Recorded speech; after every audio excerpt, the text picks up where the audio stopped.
Chapter 16. With Sin sleeping gently beside him, Ethan sent a text updating Badger. Just then his phone rang.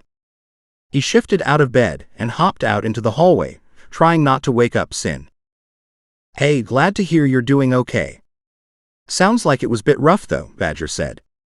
"Good news on K901. Are you keeping the name Sentry?" "I haven't given you all the details yet," he said, laughing. "And yes, I've gone back to calling him Sentry. He's been called Boris for the last while, so it might be hard on him for a bit. Maybe, but he'll adapt. And now you've got what, 4 dogs?" "Yes, although a 5th is on the way. I've got Sentry and the dogs that came with him, and Jezebel is being shipped from the War Dog Association. They are all a mix of both breeds and skills. But still, I can work with them all. That should keep your hands full." Ethan winced, knowing Badger was referring to the other dogs he had said he would find. "In a way, yes," he said. He added more slowly, "And I'm sorry, but I'm not sure I'll go after any of the other dogs." "Doesn't sound like it," Badger said with a laugh. "And that's all good. We didn't expect that. If it had worked out that way, great, but considering you just inherited 4 or 5 dogs, and maybe a new girlfriend, sounds like you are exactly where you belong."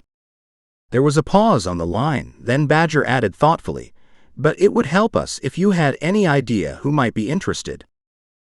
Talk to Pierce Carlton. Last I heard, he was helping Yeager out on a security issue, I think. Pierce has a lot of K9 experience." Ethan paused.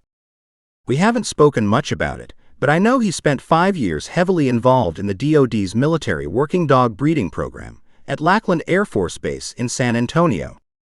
He was injured and, while in the hospital, his wife divorced him and somehow took damn near everything he owned.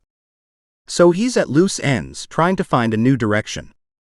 This might not be it, but it could be a step in the right direction for him. If you think he'd have any interest in tracking down a dog, that would be huge," Badger said. "I'll call him and see what he says. We've got 11 more dogs to find. And now, buoyed by the success of finding this first one, it would be nice to give positive reports on the others. You'll let the commander know about Sentry?" "Absolutely," Badger said. "Stay in touch, you hear?" Ethan grinned. "Will do."